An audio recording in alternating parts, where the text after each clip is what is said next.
वास्ते है भाई अज साडा अन्नदाता पूरे देश के अंदर सड़कों पर उतरिया होया और ये सरकार ने फैसला किया कि एक मता पास करके केंद्र की सरकार नूं असीं भेज रहे हैं कि केंद्र की सरकार ये किसानों के नाल डायलॉग जल्दी ओपन करे, इन्हां नाल गलबात करे और जब तक इन्हां दा मसला हल नहीं हुंदा ये खेती कानूनों नूं रद्द कर देना चाहिए और किसानों नाल बैठ के ये दोबारा खेती कानून जिहड़े है वो बनने चाहिए है। दूसरी गल मैं कहना चाहना है, दूसरी गल ये है कि जिहड़े किसानों दीयां समस्यावां असीं इस गल का फैसला किया है कि किसानों नाल गल करांगे, असीं किसानों नाल सरकार गल करेगी कि सरकार दे कोलों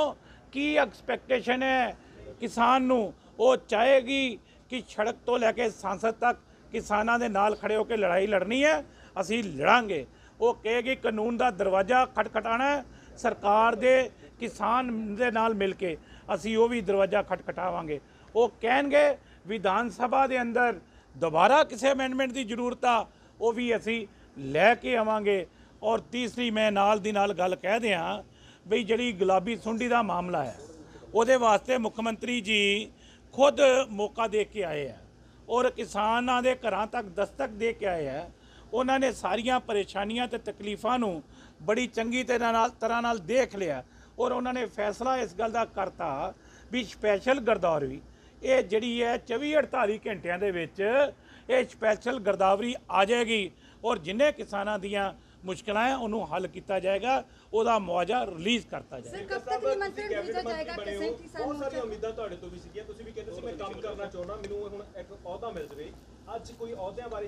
अज किसी किस्म की भी कोई चर्चा नहीं अज, क्योंकि साडा किसान साडा अन्नदाता सड़कों पर है तो असी किसी भी तरह की चर्चा करने तो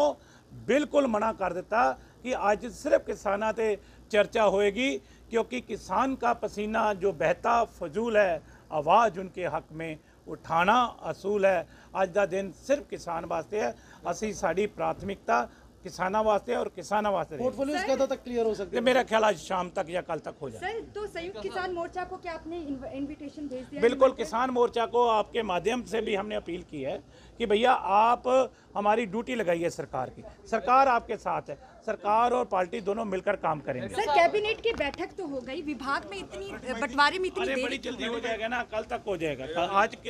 करना था क्योंकि किसान सड़कों पे फसे हुए हैं ना, तारों किसानी संघर्ष चल रहा, काले कानून बने हुए ने, उन्हां ते चर्चा हुई है और सारी कैबिनेट ने किसानों के नाल खेत मजदूरों के नाल खड़े होने का अहद किया और क्योंकि कांग्रेस पार्टी का भी यह एजेंडा है कि काले कानून रद्द होने चाहिए ने, तो असी अज जिहड़ा फोकस रहा मेन वो किसानी संघर्ष ते रहा, इन्हां काले कानूनों ते रहा और असी उहदे नाल नाल जिहड़ियां नौकरियां ने किसान जिहड़े संघर्ष के दौरान उन्हां दीयां जानां चलियां गईयां कि उन्हां दे परिवारां दे नाल असी जिहड़ी संवेदना जाहिर की और उहदे नाल नाल उन्हां नूं नौकरियां देण दा भी असी जिहड़ा वा वो फैसला किया। बहुत जल्दी उन्हां परिवारां नूं नौकरी के जिहड़े पत्र ने दिते जा रहे हैं। पोर्टफोलियोज दे उत्ते कोई गलबात अज कीती गई होवे, सुझाव मंगया गया होवे? नहीं, देखो ये ते कोई चर्चा नहीं हुई, ये तो मुख्यमंत्री जी का अधिकार खेतर आ, वो जिन्होंने जिहड़ा रोल देणगे सारे वो अपने रोल दे विच चंगा होकर अगे होकर काम करनगे। और उहदे नाल नाल ये भी कहा गया कि मेहनत दे नाल सारे लोकां विच जाओ और लोकां विच जाके जो सरकार दा अक्स है वो दसो, क्योंकि ये सरकार जिहड़ी है आम आदमी की सरकार है, आम इंसान की सरकार है, आम जिहड़ी पंजाबी की सरकार है। सो इस करके इहदे च एक दिख जिहड़ी आ वो असीं ताकि लोकां नूं असीं चंगा प्रशासन और चंगी सरकार दे सकीए, साफ सुथरी सरकार दे सकीए, अज दा जिहड़ा ये मुख्य एजेंडा रहा। अज पहली कैबिनेट च मेरा ख्याल एक ही अहम मुद्दा विचारिया गया, किसानां दे जिहड़ा मुद्दा है जो 3 बिल है कि उन्होंने किस तरह हिंदुस्तान की सरकार नाल दोबारे उन्होंने एक रिक्वेस्ट की जाए जां उन्हां नाल गलबात दोबारा शुरू होवे। एक तो ओदी गल अज मुख्यमंत्री साहब ते तमाम कैबिनेट के साथियों ने की है। दूजा वड्डा एजेंडा उन्होंने कहा कि जिथे किसान अज पूरे पंजाब भर दे विच पूरे देश भर दे विच चक्का जाम भी है तो असी लोग तमाम किसानां दी गल करदे होए उन्होंने कहा कि सानू इस हफ्ते के अंदर अंदर तमाम मंत्री साहबान ਜਿਹੜੇ ਅਲੋਟਡ ਜ਼ਿਲ੍ਹੇ ਹੋਣਗੇ, ਜਿੱਥੇ ਜਿੱਥੇ ਉਹਨਾਂ ਨੂੰ ਜ਼ਿਲ੍ਹਾ ਮਿਲੇਗਾ, ਉੱਥੇ ਜਾਣਗੇ ਤੇ ਉਹ तमाम ਲੋਕ ਜਿਨ੍ਹਾਂ ਦੀਆਂ ਸ਼ਹੀਦ ਹੋ ਗਏ ਕਿਸਾਨ ਅੰਦੋਲਨ ਦੇ ਵਿੱਚ, ਜਿਵੇਂ ਕੱਲ ਚੰਨੀ ਸਾਹਿਬ ਨੇ ਸ਼ੁਰੂਆਤ ਕੀਤੀ ਹੈ, ਮੁੱਖ ਮੰਤਰੀ ਸਾਹਿਬ ਨੇ ਅਪਾਇੰਟਮੈਂਟ ਲੈਟਰ ਦੇ ਕੇ ਉਹਨਾਂ ਨੂੰ ਨੌਕਰੀ ਦੇ ਕੇ ਨਵਾਜਣਗੇ ਜਾਣਗੇ। ਔਰ ਨਾਲ ਹੀ ਨਾਲ ਕਈ ਐਸੇ ਜਿਹੜੇ ਕੇਸਿਸ ਹਨ ਜਿਨ੍ਹਾਂ ਦਾ ਹਜੇ ਤੱਕ ਜਿਨ੍ਹਾਂ ਨੂੰ ਗਵਰਨਮੈਂਟ ਨੇ 5 ਲੱਖ ਰੁਪਇਆ ਦੇਣਾ ਸੀ,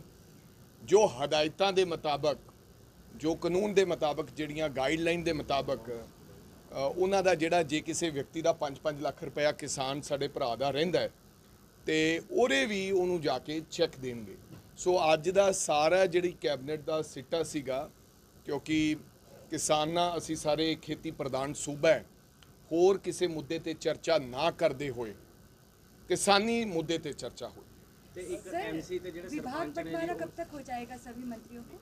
विभाग बंटवारे का अभी हमें पता नहीं है कब तक हो जाएगा, लेकिन उम्मीद है कि आज शाम तक हो जाना चाहिए। राजा जी, एक एमसी ते सरपंच ਜਿਹੜੇ ਹੈਗੇ ਨੇ ਉਹਨਾਂ ਦੀ ਹੁਣ ਡਾਇਰੈਕਟ ਐਂਟਰੀ ਵੀ ਜਿਹੜੀ ਹਾਂ। ਹੈ ਇੱਥੇ ਹੋ ਸਕੇਗੀ, ਜਿਵੇਂ ਪਾਸ ਨੂੰ ਲੈ ਕੇ एक ਹੋਰ ਵੱਡੀ ਉਹਨਾਂ ਨੇ ਹਦਾਇਤ ਕੀਤੀ ਹੈ ਕਿ ਚੁਣੇ ਹੋਏ ਨੁਮਾਇੰਦੇ ਸਰਪੰਚ ਸਹਿਬਾਨ, ब्लॉक समिति मैंबर साहबान,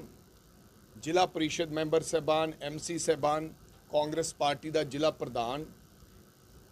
कोई भी जिला प्रधान ते ब्लॉक प्रधान ते किसी भी पार्टी का बेशक कोई भी चुनिया होया सरपंच या जिला परिषद मैंबर है या MC है, वो उन्होंने दे पासिस जिहड़े है पहला उन्होंने कोले जिहड़ा उन्हों दा प्रूफ होएगा ID प्रूफ, वो SDM साहबान उन्होंने एक हफ्ते दे विच बना देन। ਉਸ ਤੋਂ ਬਾਅਦ ਉਹ ਕਿਸੇ ਵੇਲੇ ਵੀ ਉਹਨਾਂ ਕੋਲੇ ਵਿਦ ਆਪਦੇ ਆਈਡੀ ਦੇ ਨਾਲ ਸਾਡੇ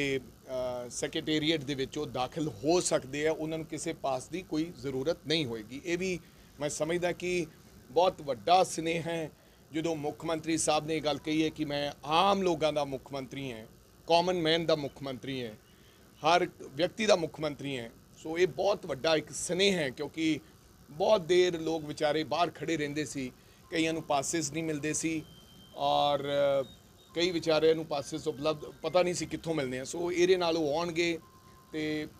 ਇੱਥੇ ਬੈਠਣਗੇ ਤੇ ਗੱਲਬਾਤ ਲੋਕਾਂ ਦੀ ਸੁਣੀ ਜਾਏਗੀ, ਕੰਮਕਾਰ ਹੋਏਗਾ। ਗੁਲਾਬੀ ਸੁੰਡੀ ਨੂੰ ਲੈ ਕੇ ਜਿਹੜੇ ਪੀੜਤ ਕਿਸਾਨ ਨੇ ਮੁਆਵਜ਼ੇ ਨੂੰ ਲੈ ਕੇ ਵੀ ਕੋਈ ਹੁਕਮ ਜਾਰੀ ਕੀਤੇ ਗਏ ਨੇ ਕਿ ਮੁਆਵਜ਼ੇ ਨੂੰ ਕੱਲ ਉਹ ਜਾਇਆ ਹੈ ਜੀ, ਮੁੱਖ ਮੰਤਰੀ ਸਾਹਿਬ ਖੁਦ ਜਾ ਕੇ ਆਏ ਆ। ਉਹਨਾਂ ਨੇ ਕਿਹਾ ਕਿ ਅਸੀਂ ਜਿਹੜੀ ਵੀ ਦਵਾਈ ਹੈ, ਇੱਕ ਤਾਂ ਇਹਦੇ 'ਚ ਜਿਹੜੀ ਵੀ ਪੈਸਟੀਸਾਈਡਸ ਯੂਜ਼ ਹੋਏਗੀ ਉਹ ਸਾਰੀ ਦੀ ਸਾਰੀ ਸਰਕਾਰ ਉਹਦਾ ਖਰਚਾ ਚੱਲੇਗੀ। ਨਾਲ ਹੀ ਉਹਨਾਂ ਨੇ ਸਪੈਸ਼ਲ ਗਿਰਦਾਵਰੀ ਦੇ ਵੀ ਆਰਡਰ ਕੀਤੇ ਨੂੰ, ਮੇਰੇ ਖਿਆਲ ਇਹ 2 ਦਿਨ ਹੋ ਗਏ ਆ, ਸਪੈਸ਼ਲ ਗਿਰਦਾਵਰੀ DC ਨੂੰ ਹੁਕਮ ਜਾ ਚੁੱਕੇ ਹੈ तो जो भी मुआवजा बनता होएगा वो देता जाएगा। सर, केंद्र सरकार का जो प्रोजेक्ट है भारतमाला, उसके लिए नेशनल हाईवे के लिए जो किसानों की भूमि अधिकृत की गई है, अधिग्रहण किया गया है राज्य सरकार की तरफ से, उस मुद्दे को भुनाने की कहीं ना कहीं श्रोमणी अकाली दल कोशिश कर रहा है। 29 तारीख को वो ट्रैक्टर मार्च करेंगे और उनका आरोप है कि किसानों को मुआवजा उतना नहीं दिया जा रहा है जितना उनकी ज़मीन जो एक्वायर की गई है उतना दिया जाना चाहिए। उचित मुआवजे की मांग कर रहे हैं। मेरे को लगता है ये नॉर्म्स हैं कुछ, बिल्कुल मैं समझता हूँ कि उनको मुआवजा ज़्यादा से ज़्यादा किसान को देना चाहिए, लेकिन कुछ टेक्निकल आज इसके ऊपर भी चर्चा हुई थी किसान की उस ज़मीन को भूमि अधिग्रहण के बारे में, लेकिन चीफ सेक्रेटरी साहब ने कहा है कि कुछ गाइडलाइन है जो सेंटर सरकार की हैं। उन्होंने कुछ ये भी समझाने की कोशिश की कि जो कलेक्टर रेट होता है, हायर कलेक्टर रेट, उसके ऊपर अधिग्रहण किया जाता है, उसके ऊपर एक्विजिशन होती है, तो वो तमाम चीज़ों को चेक करते हुए मुख्यमंत्री साहब ने ये भी हदायत की है कि किस प्रकार से हम ज़्यादा से ज़्यादा किसानों को मुआवजा दे सकें। उसका भारत सरकार से मैं बात करूंगा तो उसके ऊपर भी चर्चा हुई है। तमाम किसान मुद्दों के ऊपर ही चर्चा आज की रही। ठीक है।